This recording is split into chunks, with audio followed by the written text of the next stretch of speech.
हमें तुमसे प्यार कितना ये हम नहीं जानते, जी भी नहीं सकते तुम्हारे बिना। हेलो, नमस्कार, गुड इवनिंग, जय हिंद। अभय रिसर्च क्लास में आप सबका स्वागत है। मैं अभय कुमार आप सबको अभय रिसर्च क्लास में स्वागत करता हूं और मैं लेकर आ गया हूं इंग्लिश ग्रामर में जो प्रोनाउन पार्ट 2 है, उसमें हम लोग आ गए हैं। पीछे हम लोग चर्चा कर चुके हैं कि जो प्रोनाउन किसे कहते हैं, ये कितने टाइप के होते हैं, इसके एग्जाम्पल क्या है, इसके रूल क्या है, फैक्ट क्या है, इस सब हम लोग चर्चा कर चुके हैं। और इसके कुछ बाकी जितने भी कुछ इसके जो टाइप है बचे हुए हैं, उस पर हम लोग बहुत विस्तार से चर्चा करने के लिए आए हुए हैं पार्ट 2 में। यदि आप पार्ट 1 को नहीं देखे हैं तो इंग्लिश ग्रामर का जो प्ले लिस्ट है वहां पर जाइए और पहले पार्ट 1 को देखिए और उसके बाद पार्ट 2 में प्रवेश करिए। तो चलिए हम लोग शुरू करते हैं अपना प्रोनाउन पार्ट 2। ठीक है, तो शुरू करते हैं बिना किसी देर के। चलिए, हम लोग पीछे चर्चा कर चुके हैं और हम लोग पढ़ना था इनडेफिनिट प्रोनाउन क्या है। देखिए, इनडेफिनिट प्रोनाउन के मतलब क्या होता है पहले तो समझ लेते हैं। इनडेफिनिट मतलब होता क्या है। देखिए, एक होता है डेफिनिट, एक होता है इनडेफिनिट। इनडेफिनिट का मतलब होता है अनिश्चित, अनिश्चित,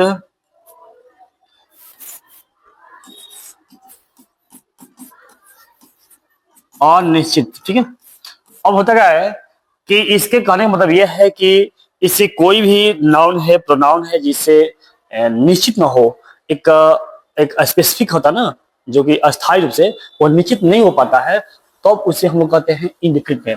ठीक है, तो चलिए शुरू करते हैं।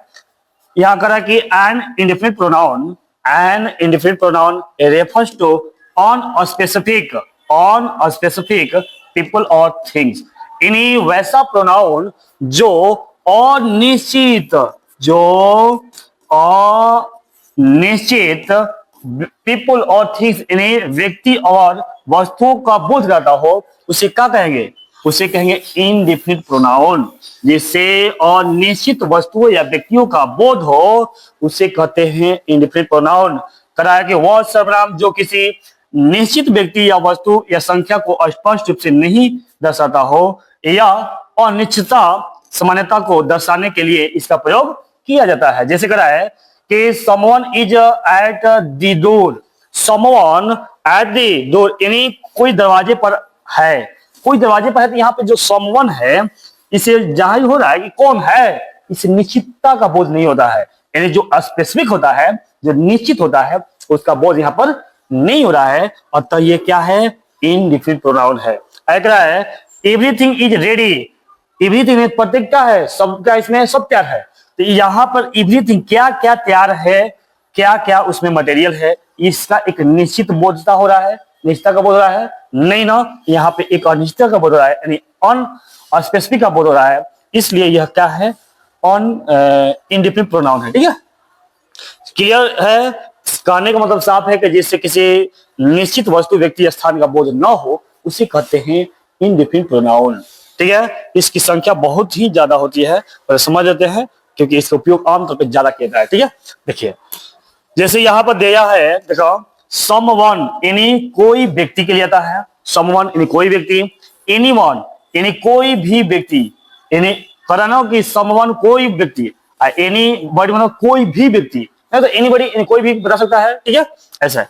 आया है एवरीवन यानी हर कोई या सभी लोग का है, हर कोई या सभी। जितने भी वर्ड आ रहे हैं ना, इसमें किसी से भी सबका दर्शाने का जरूरत नहीं हो रहा ना।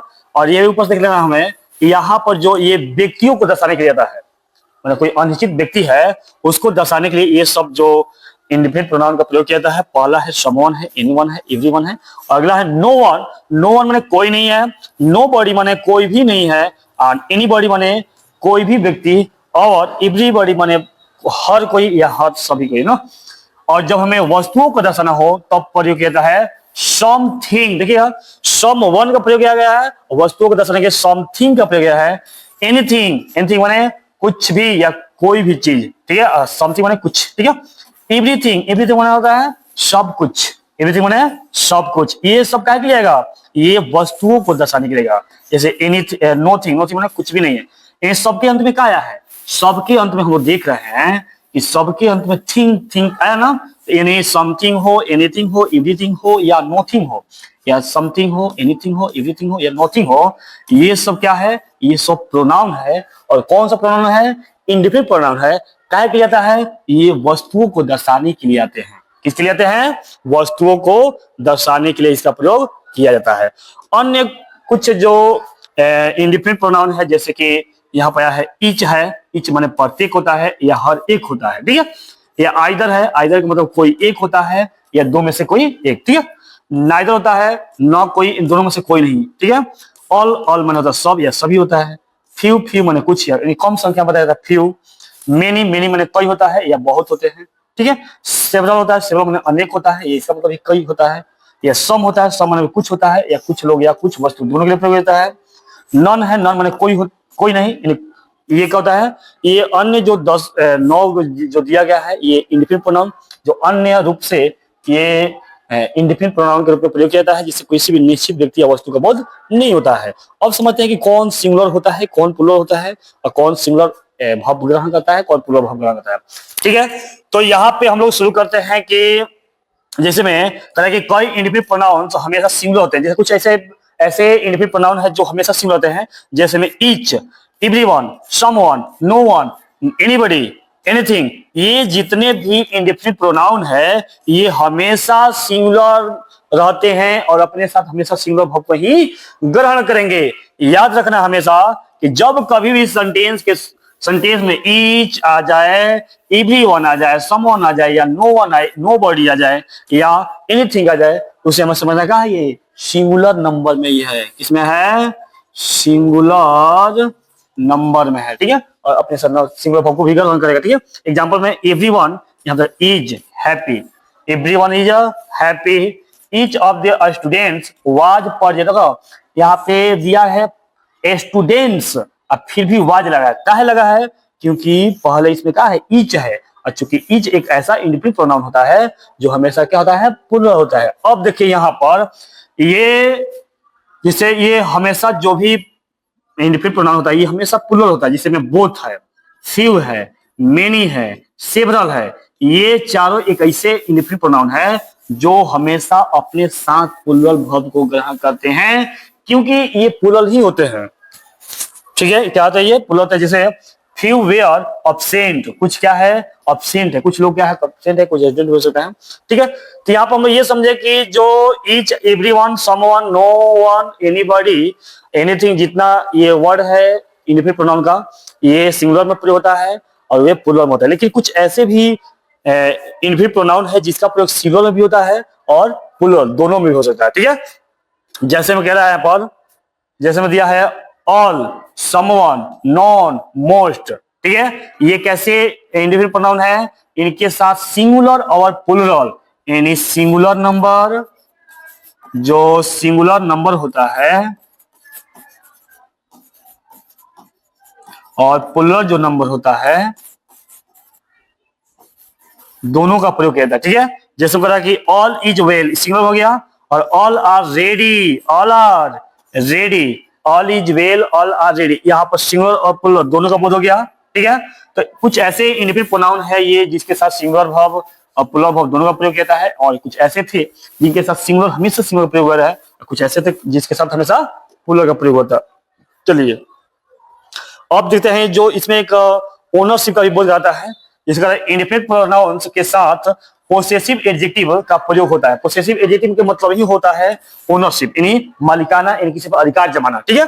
जिसे कह रहा है everyone must weighing their own lunch, यानी everyone must weighing their own lunch. Own माने हम लोग के लंच पर सबको क्या होना चाहिए, आना चाहिए, जरूरी है, सबको क्या होना है, जरूरी है। यहाँ पर क्या कर रहा है, मालिकाना हम हक दिखा रहे हैं कि सबको लंच पर पहुंचना है, आना ही आना है, ठीक है।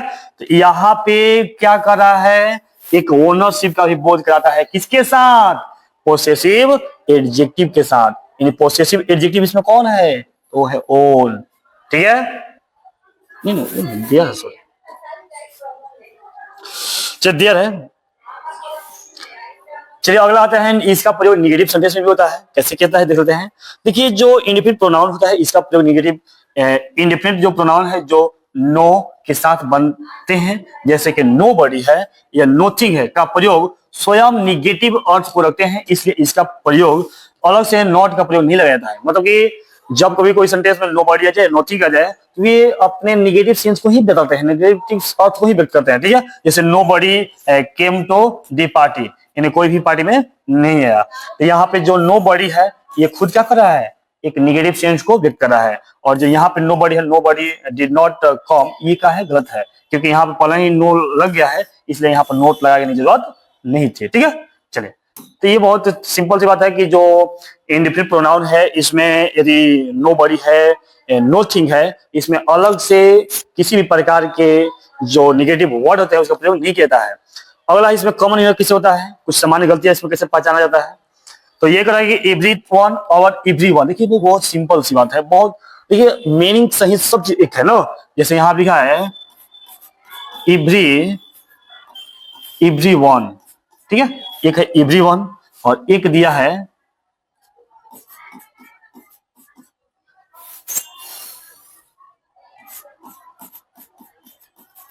Every one. देखिए इसमें अलग हो गया है, इसमें एक ही में, दोनों में क्या अंतर है। देखिए यहाँ पर जो एक में है एवरीवन सभी लोगों एज ए प्रोनाउन के रूप में प्रयोग होता है। जो एवरीवन है इससे होता है प्रत्येक लोग, सभी लोग। ठीक है, इसलिए क्या है, एक तरह का प्रोनाउन है। कौन सा प्रोनाउन है, इंडिफिनिट प्रोनाउन है। जैसे होता है एवरीवन इज हियर, सभी लोग कहाँ है, यहाँ पर है। ठीक है, और वही हम लोग कहते हैं एवरीवन, इसका मतलब हर एक व्यक्ति वस्तु, यानी एक एक करके दर्शाता है। कौन, एवरीवन, एवरीवन। इसका मतलब होगा I bagged everyone of the documents, यानी क्या कर रहा है, I check every one of the document, यानी मैंने क्या किया, मैंने एक एक करके डॉक्यूमेंट की पड़ताल की, चेक किया ना। तो यहाँ पे जो एवरीवन ये जो है इससे बोध हो रहा है एक एक करके, इसका मतलब होता है एवरीवन का मतलब सभी। तो यहाँ पर हम लोग देखेंगे कि जो एवरीवन है, जो एवरीवन है इस एवरीवन से होता है सभी, और इस एवरीवन से होता है एक एक करके। ठीक है, एक एक करके। चलिए अगला आ गया हम लोग का डिस्ट्रीब्यूटिव। डिस्ट्रीब्यूटिव का मतलब होता है व्यष्टि। ठीक है, इसका मतलब होता है व्यष्टि। और समझते हैं व्यष्टि क्या होता है, कह रहा है कि ए डिस्ट्रीब्यूटिव प्रोनाउन टॉक्स अबाउट, इन्हें डिस्ट्रीब्यूटिव प्रोनाउन बताता है, टॉक करता है, टॉक्स में बतलाता है, किसको बताता है, पीपुल लोगों को, और थिंग्स वस्तुओं को, वन बाय वन एक एक करके व्यक्तियों या वस्तुओं को बतलाता है। कौन, डिस्ट्रीब्यूटिव प्रोनाउन। डिस्ट्रीब्यूटिव प्रोनाउन एक एक करके वस्तुओं को या व्यक्तियों को बतलाता है, और नॉट ऑल टुगेदर, एक साथ नहीं बताता है। ऐसे भी हम कह सकते हैं कि वैसा प्रोनाउन जो किसी व्यक्तियों या वस्तुओं को, जो किसी व्यक्तियों या वस्तुओं को एक एक करके दर्शाए, एक एक करके दर्शाएगा, सबको एक साथ नहीं दर्शाए, उसी को कहते हैं डिस्ट्रीब्यूटिव प्रोनाउन। जैसे हो जाएगा इसमें भी ईच आइदर नाइदर, इसमें भी आ जाता है ईच आइदर नाइदर, ईच इसमें भी आता है।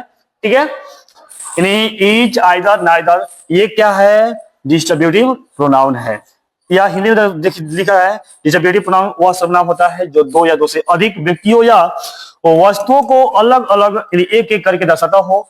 यह समूह के प्रत्येक सदस्यों को अलग अलग दर्शाता है, न कि एक साथ। यानी समूह में जितने भी लोग हैं उसको अलग अलग करके दर्शाएगा, एक साथ व्यक्त न करें, उसी को कहते हैं डिस्ट्रीब्यूटिव प्रोनाउन। डिस्ट्रीब्यूटिव प्रोनाउन क्या है, वैसा प्रोनाउन जिसमें कोई भी सदस्य है, कोई भी सदस्य है उनको क्या करे, किसी भी समूह का कोई भी सदस्य उसको एक एक करके अलग अलग दर्शाएगा, उसे कहेंगे डिस्ट्रीब्यूटिव प्रोनाउन। इसका एग्जांपल दिया है ईच आइदर और नाइदर। ठीक है, चलिए यहाँ पर कह रहा है कि ये हम लोग देख रहे हैं पर कि ईच हो गया, आइदर हो गया, नाइदर, तीन को दिया इसमें, बस इतना ही।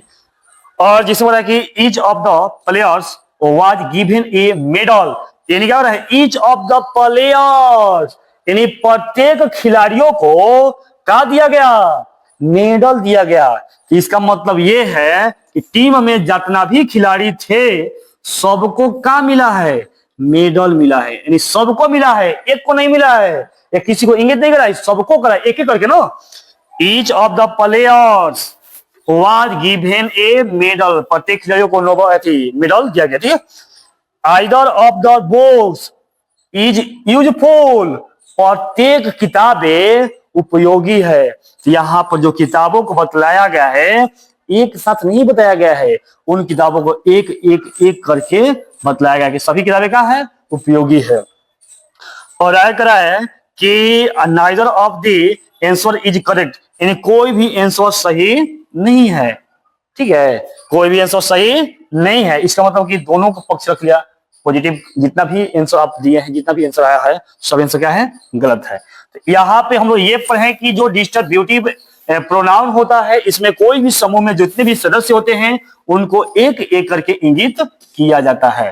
ठीक है, चलिए अब देखते हैं कि ये सिंगुलर के साथ प्रयोग होता है, क्योंकि वो अभी हम लोग जितना भी एग्जाम्पल देखिए सबके साथ किसका प्रयोग होता है, सिंगुलर भाव का प्रयोग होता है। तो वही कहना डिस्ट्रीब्यूटिव प्रोनाउंस हमेशा सिंगुलर माने जाते हैं, और इसीलिए इसके बाद जो भी भाव आते हैं वे सिंगुलर भाव को ग्रहण करते हैं। यानी ईच हो, आइदर हो, नाइदर हो, अपने साथ हमेशा सिंगुलर भाव को ग्रहण करता है। कारण यह है क्योंकि ये सिंगुलर हमेशा माने जाते हैं। ठीक है, जिसे कह रहा है each of the boys is ready, ये क्या है, सही है। अभी ना तो यहाँ पर हम बॉयज देखे हैं ना, तो यहाँ पर आर लगा देंगे, ये हो जाए गलती। काहे होगा, क्योंकि यहाँ पर दिया है ईच, ईच से मतलब होता है प्रत्येक लोग एक एक करके इंगित करता है, और ये अपने आप में क्या होता है, सिंगुलर नंबर में होता है। ठीक है, और इसलिए यहाँ पर इज होगा न कि आर होगा। ये क्या होगा, नीचे गलत हो जाएगा। ठीक है, नीचे वाला हमारा गलत हो सकता है। ठीक है, देखो अगला करा है, इसका उपयोग कहाँ करेंगे, तो ईच का उपयोग, देखो ईच का उपयोग होता है जब दो या दो से अधिक व्यक्तियों या वस्तुओं में हर एक को अलग अलग दर्शाना हो। देखिए जब दो या दो से अधिक व्यक्ति है, और ईच का प्रयोग कहाँ करेंगे, तो जब दो या दो से अधिक व्यक्ति है और सबको अलग अलग करके दर्शाना हो, सबको एक एक करके दर्शाना हो, तो हम लोग प्रयोग करते हैं किसका, ईच का प्रयोग करते हैं। किसका प्रयोग करेंगे, ईच का। ठीक है, जैसे कह रहा है each of the student was present, यानी प्रत्येक जो छात्र है वे क्या है, उपस्थित है, उपस्थित थे, सॉरी कहा ये उपस्थित थे। यहाँ पे जितने भी समूह में जितने भी सदस्य हैं उनको एक एक एक करके दर्शाया गया है, और इससे ये बोध हो रहा है ना कि स्टूडेंट क्या है, दो से अधिक है। और लग रहा है आइदर का प्रयोग कहां करेंगे, तो जब दो में से कोई एक की बात हो, देखिए दो को है, दोनों में से जब एक का कोनो का बात, या तो इसका बात हो या तो इसका बात हो गए, तो प्रयोग करेंगे इसका आइदर में से, दो में से कोई एक, दो में से कोई एक। जब सबको प्रयोग करना हो, सबको एक एक करके इंगित करना हो, तब करेंगे ईच का प्रयोग करेंगे। और जब दो में से किसी एक का बोध करना हो तब आइदर का प्रयोग करेंगे। और जब दोनों में से किसी को भी प्रयोग नहीं करना है, दो में से कोई नहीं, तब प्रयोग नाइदर। एग्जाम्पल में दिया है you can take either of the two pens, यानी क्या कर रहा है, यू कैन टेक आइदर, दोनों में से कोई भी दो पेन क्या कर सकता है, टेक कर सकता है, ले सकता है ना।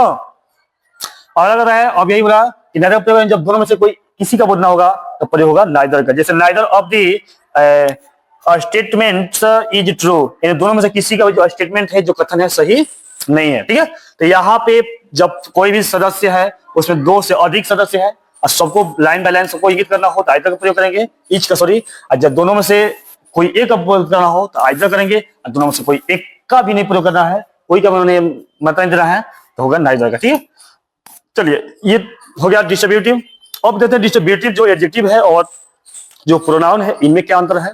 ठीक है, तो वही का सेम वही बात आएगा बार बार कि डिस्ट्रीब्यूटिव जो प्रोनाउन होते हैं ये नाउन की जगह आते हैं। ये तो हम लोग सुनो तो पूरा कान पक गया कि जो डिस्ट्रीब्यूटिव प्रोनाउन है ये नाउन के बदले में प्रयोग किए जाते हैं, जबकि डिस्ट्रीब्यूटिव जो एडजेक्टिव है वे नाउन के पहले आते हैं।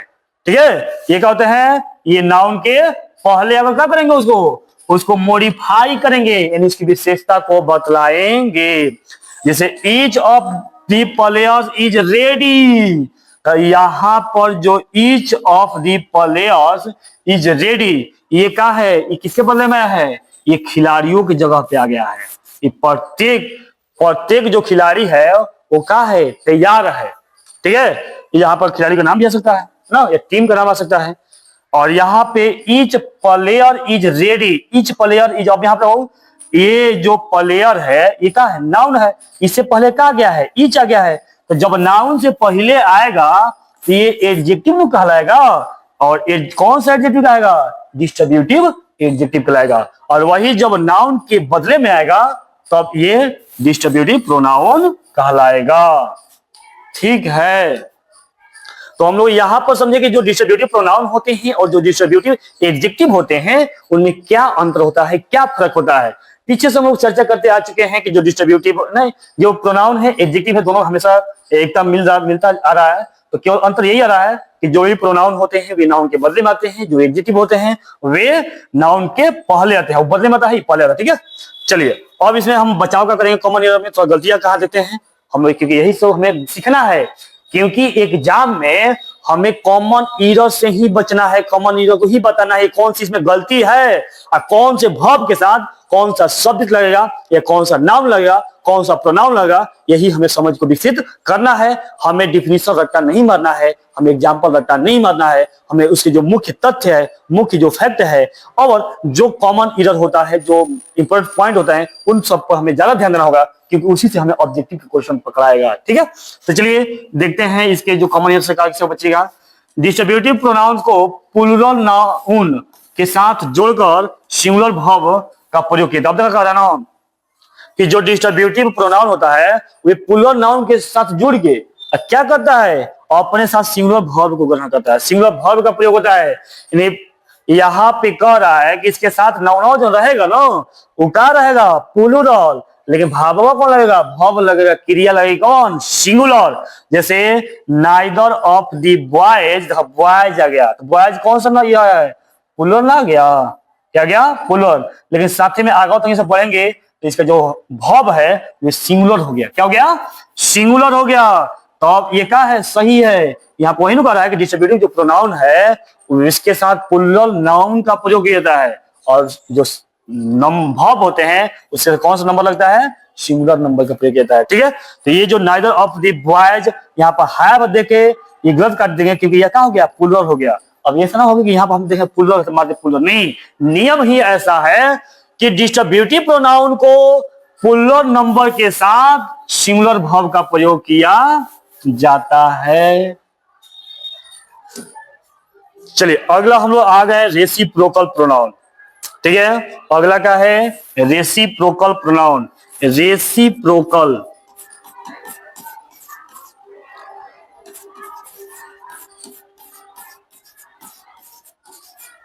तो इसमें समझते क्या होता है, करा कि a reciprocal pronoun expresses mutual action और रिलेशनशिप बिटवीन टू और more people commonly using each other और वन अनदर। देखिए ये करा ना कि वैसे प्रोनाउन, वैसे सर्वनाम जो क्या करता हो, दो या दो से अधिक लोगों के बीच में समान रूप से ये रिलेशनशिप को क्या करता है, संबंध को, आपस में एक संबंध को जोड़ता है। कौन, रेसिप्रोकल। रेसिप्रोकल होता है वैसा प्रोनाउन जो आम तौर पर दो या दो से अधिक व्यक्तियों के बीच में आपस में संबंध को बढ़ाता है, संबंध को जोड़ने का कार्य करता है, उसी को कहते हैं रेसिप्रोकल प्रोनाउन। ये reciprocal pronoun expresses mutual action और रिलेशनशिप बिटवीन टू और more people commonly using each other और ऑन वन अदर। यहाँ पर दो ही इसका एग्जांपल होता है, ईच अदर होता है या वन अनदर होता है। ठीक है, देखिए यहाँ पर कि each other one another, each other का प्रयोग कहां करेंगे, एक दूसरे के साथ, दो व्यक्तियों के लिए ईच अदर का प्रयोग होगा। दो यहाँ पे वन अदर होता है एक दूसरे से, तीन या तीन से अधिक जब व्यक्ति जगह उसके आपस में एक संबंध को दर्शाना हो तब प्रयोग करेंगे वन अनदर का। जब दो का प्रयोग करना हो तो इसका प्रयोग होगा ईच अदर का। ठीक है, इसका एग्जांपल मात्र दो ही है, ईच अदर और वन अनदर। रेसिप्रोकल प्रोनाउन क्या है, वैसा प्रोनाउन जो मुख्य रूप से दो या दो से अधिक व्यक्तियों के बीच में आपस में जोड़ने का कार्य करता हो, या उसके आपस में जो भी रिलेशन है, संबंध है, उसको दर्शाता हो, उसे कहेंगे रेसिप्रोकल प्रोनाउन। जैसे कहा कि they help each other, they help each other, मतलब वे लोग अपने आप में क्या करते हैं, सहायता करते हैं, वे अपने आप में एक दूसरे क्या करते हैं, सहायता करते हैं। तो यहाँ पर जो ईच अदर है, जो ईच अदर है, ये जो आपस में क्या कर रहे हैं, एक दूसरे की हेल्प कर रहे हैं, यानी पहला आश्रित है उस पर, वही आश्रित है इस पर। जब एक दूसरे से एक रिलेशन को दर्शाता है तब इसका प्रयोग होता है रेसिप्रोकल का ना। The student share their notes with one another, यहाँ पे दो से अधिक व्यक्ति हो गया तो वन अनदर का प्रयोग गया, यानी जो छात्र हैं आपस में शेयर करते हैं, किसको, नोट्स को क्या करते हैं, शेयर करते हैं। तो यहाँ पे क्या हो रहा है कि जो रेसिप्रोकल जो प्रोनाउन होते हैं, इसमें दो या दो से अधिक जो वस्तु होते हैं, व्यक्ति से बताया, व्यक्तियों के बीच में आपस में संबंधों को ये क्या करता है, दर्शाने का वह काम करता है। ठीक है, चलो नेक्स्ट पे चलते हैं हम लोग। इसका नियम क्या है, इसका प्रयोग कैसे करेंगे। देखिए इसका प्रयोग करने का नियम बहुत ही सिंपल है। क्या कर रहा है कि परस्पर क्रिया या भावना को दर्शाना हो, कोई भी क्रिया, आपस में कोई क्रिया कर रहा हो या आपस में कोई भावना, भावना नहीं बताया कि भाई एक दूसरे की हेल्प करना, ये क्या है, एक भावना है, या एक दूसरे से मारपीट करना, ये क्या है, एक क्रिया हो गया ना। तो ये यहाँ पर कभी परस्पर क्रिया या भावनाओं को दिखाने के लिए यहाँ पर रेसिप्रोकल प्रोनाउन का प्रयोग किया जाता है। ठीक है, चलिए जैसे कहा कि they two friends help each other, जो दो मित्रों ने क्या किया, एक दूसरे की मदद की। अब एक दूसरे की मदद करना क्या है, एक भावना के दृष्टि से किया हो ना, तो आपस में क्या है, क्रिया विधि किया, जब एक दूसरे का है सहायता किया। ठीक है, या आगे क्या है कि दी टीम मेंबर्स कांग्रेचुलेटेड वन अनदर, जो टीम के जितने भी सदस्य हैं एक दूसरे का किए, ये शुभकामनाएं दी। इन टीम के सदस्यों ने एक दूसरे की बधाई दी, कभी भी नहीं मैच होता था सब एक दूसरे की बधाई देता है, तो वही बताया है। तो वहां पे वन अनदर का प्रयोग हो रहा है, क्यों हुआ है, क्योंकि वहां पे दो से अधिक व्यक्ति का बोध हो रहा है। ठीक है, चलिए आगे बताया कि ये हमेशा पुल्लर शब्द के साथ प्रयोग होता है। यानी देखिए अब जो ईच अदर है और वन अनदर है, इसका प्रयोग हमेशा किसके साथ प्रयोग होगा, पुल्लर सब्जेक्ट, यानी जो बहुवचन जो सब्जेक्ट है उसके साथ इसका प्रयोग होता है। ठीक है, रेसिप्रोकल प्रोनाउन का प्रयोग तब होता है जब वाक्य में क्या हो, सब्जेक्ट एक से अधिक, जब एक से अधिक जब सब्जेक्ट हो ही जाएगा ये प्लूरल हो जाएगा। ठीक है, जैसे Ravi and Raj respect each other, Ravi और राज क्या करते हैं, एक दूसरे की रिस्पेक्ट करते हैं, मतलब एक दूसरे का जो आदर है, आदर करते हैं। ठीक है, जो रवि है और जो राज है एक दूसरे का आदर करते हैं। जब एक से अधिक जब कोई व्यक्ति होगा तभी इसका प्रयोग हो सकता है। ठीक है, यहाँ पर रवि रिस्पेक्ट्स ईच अदर, यहाँ पर क्या हो जाएगा, गलत हो जाएगा। ठीक है, यहाँ पर एक सब्जेक्ट होने के भाव में कभी भी इसका प्रयोग नहीं किया जाता है। देखिए यहाँ पर हम लोग ये पढ़े कि इसका जो नियम है, परस्पर जो क्रिया विधि होता है या जो भावनाएं होती है उसको दर्शाने के लिए प्रयोग किया जाता है, या इसका प्रयोग हमेशा पुल्लर सब्जेक्ट के साथ किया जाता है, क्योंकि इसमें हमेशा जो सब्जेक्ट होते हैं दो एक से अधिक होते हैं। जब एक से अधिक होगा तो पुल्लर होता है, पुल्लर होगा तो अपने साथ हमेशा पुल्लर भाव का प्रयोग करेगा। ठीक है, चलिए रेसिप्रोकल जो प्रोनाउन होते हैं और इसका जो पैसिव फॉर्म होता है इस प्रकार होता है, क्योंकि ईच अदर्स होता है, एक वन अनदर्स होता है। ठीक है, का के की, यानी they looks at each other's phones, and they looked at each other's phone, यानी क्या कर रहा है कि वे एक दूसरे के, वे लोग क्या कर रहे थे, एक दूसरे के फोन का पड़ताल कर रहे थे, जांच पड़ताल देख रहे थे ना। और यहाँ पर we respects one another's opinion, वे लोग एक दूसरे, वे हम लोग एक दूसरे की जो राय है उसकी क्या करते हैं, रिस्पेक्ट करते हैं, आदर करते हैं। तो यहाँ पर देखेंगे ना, तो यहाँ पर इन अदर्स दिया है, यहाँ पे अदर्स दिया है, ईच अदर्स वन अनदर दिया है ना, यानी यहाँ पे क्या हो रहा है, यहाँ पर पोसेसिव का बोल रहा है। पोसेसिव मतलब अधिकार का बोल रहा है कि यहाँ पे दे looked at each other's phone, यहाँ फोन पर अधिकार हो गया, यहाँ पर ओपिनियन राय पर अधिकार हो गया। यहाँ पर राय यानी यहाँ पर मतलब यह है कि जो रेसिप्रोकल है इसका प्रयोग पोसेशन के लिए भी किया जाता है। ठीक है, यहाँ पर फोन पर अधिकार हो गया किसी का, यहाँ पर राय पर अधिकार हो गया। इस तरह से हम कह सकते हैं कि जो रेसिप्रोकल प्रोनाउन है इसका प्रयोग पोसेशन के लिए भी किया जाता है। अगला हम लोग का है रिलेटिव प्रोनाउन। अगला कौन है, रिलेटिव प्रोनाउन। समझते हैं रिलेटिव प्रोनाउन, रिलेटिव का मतलब ही होता है संबंध बोधक, संबंधवाचक। ठीक है, ये क्या होता है, संबंधवाचक। अब दिख रहा है कि a relative pronoun connects a dependent clause to a noun और प्रोनाउन क्या करता है, ये रिलेटिव प्रोनाउन एक ऐसा प्रोनाउन होता है जो कनेक्ट करता है, जो जोड़ता है ए डिपेंडेंट क्लॉज। डिपेंडेंट क्लॉज की मतलब क्या होता है, किसी पर आश्रित होने वाला वाक्यांश। देखिए डिपेंडेंट क्लॉज को ही हम लोग कहते हैं, इसको कहते हैं सबऑर्डिनेट क्लॉज या इसको कहते हैं एससी कहते हैं। देखिए क्लॉज दो प्रकार का होता है, आप पढ़े होंगे जो क्लॉजेज होते हैं। देखो जो क्लॉजेज होते हैं ये दो प्रकार के होते हैं। पहला होता है पीसी प्रिंसिपल क्लॉज, दूसरा होता है एससी सबऑर्डिनेट क्लॉज। इसको कहते हैं इंडिपेंडेंट क्लॉज, स्वतंत्र क्लॉज, और इसी को हम लोग कहते हैं डिपेंडेंट क्लॉज, डीसी। ठीक है, तो कहते हैं डिपेंडेंट क्लॉज, इन्हें आश्रित होता है। इस बात क्या है इसका डिपेंडेंट क्लॉज, चलो तो ये क्या कर रहा है कि ये कनेक्ट करता है ए डिपेंडेंट क्लॉज टू किसके साथ, नाउन और प्रोनाउन, और नाउन या प्रोनाउन के साथ जोड़ने के लिए जो डिपेंडेंट क्लॉज है, आश्रित जो वाक्यांश है उनको जोड़ने के लिए किसी नाउन से या प्रोनाउन से जोड़ने के लिए इसका प्रयोग किया जाता है। जिसमें जैसे हु होता है, हु माने होता है जो, ठीक है, क्या होता है हु माने जो होता है, ये किसके लिए आता है, किसी पर्सन यानी व्यक्ति के लिए आएगा। या होम आता है, इसमें होता है जिसे, या भी आता है किसी व्यक्ति के लिए। हुज होता है जिसका या जिसकी होता है। विच जो या जो की होता है, ये जानवरों के लिए या वस्तुओं के लिए।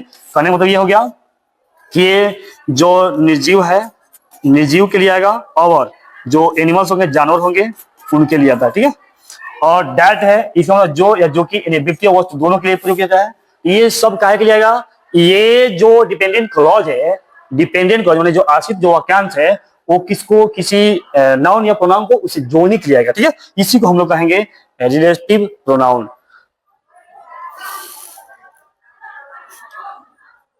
चलिए जैसे दिया कि the boy who won the race is my brother. अब देखो यहाँ पर है लड़का जो दौड़ जीता मेरा भाई है। क्या है, मेरा भाई है। तो जो यहाँ पर कहेगा कोई कि जो रिलेटिव प्रोनाउन का है यहाँ पर हु है। क्या है, हो, जो जीता वो कहता है मेरा भाई है। तो यहाँ पर क्या कर दिया, इसमें जो भी ये नाउन है उसके साथ क्या कर रही है, संबंध को दर्शा दिया। ठीक है, अलग the book that you give me as a interesting, कह रहा कि वह किताब जो तुमने मुझे दी वह क्या है, रोचक है। तो यहाँ पर जो डैट है ये क्या हो गया, इंडिपेंडेंट, यहाँ पर डैट है ये क्या कर रहा है, उसको जोड़ रहा है, जो डिपेंडेंट जो क्लॉज है उसको आपस में जोड़ रहा है, इसलिए यहाँ पर डैट, यहाँ पर हु क्या हो गया, यहाँ पर रिलेटिव प्रोनाउन हो। वैसे ही ये दिया है कि the man whom you meet is my uncle, यानी वह आदमी जिससे तुम मिले थे वो मेरे क्या है, चचा है। तो यहाँ भी आ गया होम आ गया, यहाँ आ गया she is the girl whose father's a doctor, माने वह लड़की है जिसका पिता क्या है, डॉक्टर है। यहाँ पर हुज आ गया, यहाँ पे dog which blocked all night is mine, यानी कुत्ता जो सारी रात क्या करता है, भोगता है, वह किसका है, मेरा है। यहाँ पर हम लोग देख रहे हैं कि यहाँ पर क्या हो रहा है, जो डिपेंडेंट क्लॉज है, जो आश्रित क्लॉज है, और या कोई नाउन है या कोई प्रोनाउन है, उसको आपस में जोड़ने के लिए प्रयोग किया जाता है। जैसे यहाँ पे हु का प्रयोग किया गया है, यहाँ पर डैड का प्रयोग किया गया है, यहाँ पर होम का प्रयोग किया गया है, यहाँ पर हुज का प्रयोग किया गया है, यहाँ विच का प्रयोग किया है। ये सब क्या है, ये सब के सब रिलेटिव प्रोनाउन है। क्या है, रिलेटिव प्रोनाउन है। ठीक है, चलिए आगे कि यह नाउन और प्रोनाउन से जोड़ने वाले जो क्लॉज होते हैं, जो वाक्यांश होते हैं, उसके शुरुआत में आता है जिसे रिलेटिव क्लॉज भी कहा जाता है। ये कहते हैं जो नाउन प्रोनाउन को जोड़ता है उस क्लॉज के पहले आता है। ठीक है, जिसे करा है ना, जिसे दी मैन आ गया, और ये क्लॉज है is standing there is my uncle, यानी वह आदमी जो खड़ा है मेरा चाचा है। क्या है, मैं वो कौन है, मेरे चाचा है। तो ये जो आदमी है ये क्या हो गया, एक नाउन हो गया, और यहाँ पे जो is standing there is my uncle ये क्या हो गया, डिपेंडेंट क्लॉज हो गया। आया कि the girl whom you met is my cousin, यानी वह लड़की जिससे तुम मिले थे वह मेरी चाची की बहन है। और सेम आगे करा है कि this is the student whose book was lost, यह वह किताब छात्र यह वह छात्र है जिसकी बुक किताब का हुई थी, खो गई थी। यहाँ पर ये देख रहे हैं कि जो नाउन है से जोड़ने वाले जो क्लॉज है वे उसके पहले क्या रहा है, रिलेटिव क्लॉज का, रिलेटिव प्रोनाउन का प्रयोग किया जा रहा है। ठीक है, चलिए अब बहुत ही कम क्लास बचा हुआ है, बहुत कम, जल्दी खत्म कर लेंगे हम लोग। अगला है relative pronoun ready pronoun introduce dependent clause. ये क्या होता है, ये डिपेंडेंट क्लॉज को व्यक्त करता है, बतलाता है। तो पता क्या नो, इसके साथ हमेशा क्या होता है, डिपेंडेंट क्लॉज माने कोई आश्रित रहने वाला जो क्लॉज है उसको व्यक्त करती है। जैसे में she is the girl who top the class, यह वही लड़की है जिसने क्लास में क्या किया था, टॉप किया था। तो अब यहाँ पे जो हु है ये क्या है, रेडी प्रोनाउन है। और टॉप द क्लास ये क्या है, यह एक तरह का क्लॉज है जो डिपेंडेंट क्लॉज है, ठीक है। सी इज द गर्ल क्या है, ये पीसी है, प्रिंसिपल क्लॉज है। और टॉप द क्लास ये क्या है, डिपेंडेंट क्लॉज है, इसको पता है सबऑर्डिनेट कह दीजिए, ठीक है। तो वही करा है कि यह इंट्रोड्यूस करता है, बताता है देखो ये है डिपेंडेंट क्लॉज, उसके पहले ही खुद आ गया कौन, रिलेटिव प्रोनाउन। चलिए आगे रहा कि नॉन डिफिनिंग क्लॉज को कमा से आता है। देखिए क्या करा है कि जैसे माय ब्रदर्स हो गया, who lives in Delhi is a writer. यह करा है कि जो मेरा जो भाई है वो क्या करता है, जो क्या है एक राइटर है, वो कहाँ रहता है, दिल्ली में रहता है, ठीक है। तो इसमें कॉमा के तौर पर भी हम लोग इसको अलग कर सकते हैं, माय ब्रदर। और यहाँ पे हु क्या हो गया, एक दोनों के बीच में एक रिलेशन जोड़ने का काम करता है, ठीक है। और आगे करके जो डिफाइनिंग जो क्लॉज है कॉमा से में नहीं रहना जरूरी भी नहीं है। इस करके the man who is wearing A red cap is my uncle, जो रेड जो टोपी पहना हुआ है वो मेरे का है चाचा। वो आदमी जो रेड जो टोपी पहना हुआ क्या है, मेरा चाचा है। तो यहाँ पे यह देखा समझ रहा है, यहाँ पे जो डिफिनिंग क्लॉज है, यहाँ पर नॉन डिफिनिंग क्लॉज है। नॉन डिफिनिंग क्लॉज के साथ यहाँ पर कॉमा का प्रयोग किया गया है, जो कि डिफिनिंग क्लॉज के साथ कॉमा का प्रयोग नहीं किया गया। बहुत सिंपल सी बात है। चलिए सबसे लास्ट पॉइंट पर हम लोग आ गए हैं, ये है इंट्रोगेटिव प्रोनाउन, ठीक है। ये कौन सा है, interrogative pronoun.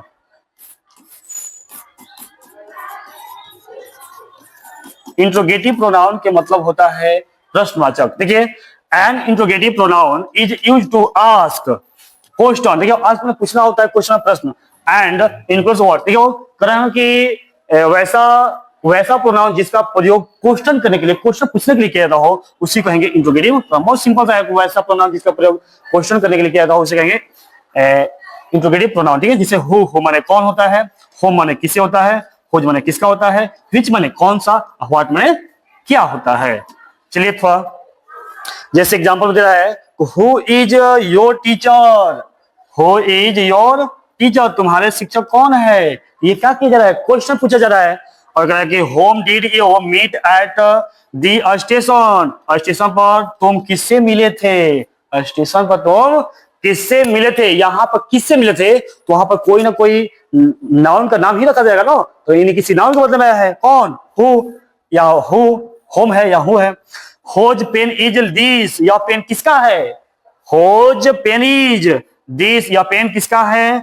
Which dress do you like, तुम्हें कौन सा ड्रेस पसंद है। What is your favourite subject, तुम्हारा सबसे पसंदीदा विषय कौन सा है। इन सब में क्या किया जा रहा है, क्वेश्चन पूछा जा रहा है प्रोनाउन के तहत, ठीक है। इसको हम लोग क्या कहेंगे, इंट्रोगेटिव प्रोनाउन कहेंगे, ठीक है। और मुख्य तथ्य इसको समझ लेते हैं क्या कर रहा है। तो मुख्य इसका कर रहा है कि इंट्रोगेटिव प्रोनाउन के साथ क्वेश्चन मार्क, यानी क्वेश्चन मार्क अनिवार्य होता है, यानी हमेशा प्रश्नवाचक चिन्ह देंगे, ठीक है। जैसे में व्हाट इज योर नेम, यहाँ प्रश्नवाचक चिन्ह दिया गया है, तो यहाँ पर व्हाट क्या हो गया, व्हाट एक इंट्रोगेटिव प्रोनाउन हो गया, ठीक है। और कह रहा है कि हो सब्जेक्ट के रूप में आता है, जबकि होम ऑब्जेक्ट रूप में आता है। यानी हमेशा जब हु का प्रयोग करना होगा तो हमें सब्जेक्ट रूप में प्रयोग करेंगे, और जो होम होता है वे हमेशा ऑब्जेक्ट रूप में प्रयोग किया जाता है। जैसे हु कॉल्ड यू, तुम्हें कौन बुलाया है, तुम्हें कौन बुलाया। यहाँ पर हु क्या हो गया, सब्जेक्ट हो गया, वही है। होम डिड यू कॉल, तुमने किसको बुलाया है। यहाँ पे होम क्या हो गया, यहाँ पे होम बाबू ऑब्जेक्ट हो गया, क्या है ये ऑब्जेक्ट है, यहाँ पर हु क्या है, सब्जेक्ट है, ठीक है। तो हमें हमेशा याद रखना है कि जो हु का प्रयोग होता है सब्जेक्ट रूप में होता है, और जो होम होता है वो ऑब्जेक्ट रूप में होता है। अगला है होज, ये स्वामित्व यानी ओनरशिप को बतलाने के लिए। हुज क्या होता है, किसका, किसकी होता है ना, यानी इस पे किसी का हक का बतलाने के लिए प्रयोग करते हैं। होज बैग इज लेइंग हियर, यानी किसका बैग यहाँ पर गिरा हुआ है ना, यहाँ पर क्या है, स्वामित्व को यह बतलाता है, ठीक है। अगर विच, विच का प्रयोग विकल्पों को चुनने के लिए करता है। विच नहीं तो विच वन डू योर प्रोफेयर, तुम ना किसी एक होता है ना, किसका, कौन सा, ठीक है। कौन सा? तो ये जो व्हिच का प्रयोग होता है क्या के लिए होता है? कोई ऑप्शन चुनने के लिए, कोई विकल्प बताने के लिए, ठीक है। और व्हाट का प्रयोग सामान्य रूप से कोई जानकारी लेना हो, कोई भी आपको इंट्रोड्यूस करना हो, किसी के बारे में पता करना हो, तो आप व्हाट का प्रयोग करते हैं। इस तरह से हम लोग समझ गए यहाँ पे जो कि इंट्रोगेटिव जो प्रोनाउन होते हैं उनका प्रयोग कहाँ पर और किस तौर पर किया जाता है। तो इस तरह से जो हम लोग का जो प्रोनाउन है ये खत्म हो चुका है, और इसमें जो भी इससे रिलेटेड जितने भी प्रश्न आंसर है उसको हम लोग अगले क्लास में लाएंगे या अब बातचीत करेंगे। तो चलिए हम लोग फिर आपको हम बताते हैं कि ये जो क्लास है अवेयर रिसर्च क्लासेज ऑनलाइन आपको जो यूट्यूब है वहां पर उपलब्ध है, बहुत ही फ्री में चलता है। आपको सब्सक्राइब करना है, शेयर करना है, कमेंट करना है, लाइक करना है। और यदि आप चाहते हैं कि आप ऑफलाइन क्लास करना चाहते हैं, साइंस आपका जो सेमेस्टर है यदि उसे आप पढ़ना चाहते हैं और अल विषय यानी फिजिक्स, केमिस्ट्री, बायोलॉजी, मैथ या हिंदी, इंग्लिश सब पढ़ना है, तो एक ही छत के नीचे अलग अलग जो सब्जेक्ट है अलग अलग टीचरों के द्वारा पढ़ाया जाता है। ज्ञान कुंज कोचिंग सेंटर, मेला रोड बिहिया, ज्ञान कुंज कोचिंग सेंटर, मेला रोड बिहिया, भोजपुर। आप इसके आसपास यदि आपका घर गांव है, यदि आपको यहाँ आने की सुविधा है, तो हम आपसे यही आग्रह करेंगे कि आप यहाँ पर आके एक बार जो आप सेवा लेने की कोशिश करिए, हमें सेवा करने की मौका दीजिए। और हम चाहते हैं कि आप यहाँ पर 5 से 6 दिन अपना एक डेमो क्लास लीजिए, और उसके बाद अपना जो भी आपका जो मर्जी हो पढ़ भी सकते हैं, नहीं भी पढ़ सकते हैं। लेकिन यह जो संस्था है लगभग 15 वर्षों से कार्यरत है और अपने जो रिजल्ट के जो भरमार में सबसे आगे रहती है। तो हम यही निवेदन करेंगे कि आप ऑफलाइन क्लास भी कर सकते हैं, और यदि यूट्यूब पे है तो ऑनलाइन अवेयर रिसर्च क्लासेस बंद करिए। तो चलिए हम लोग मिलेंगे नेक्स्ट वीडियो के साथ। तो इसी के साथ जय हिंद, जय भारत, नमस्कार, वंदे मातरम।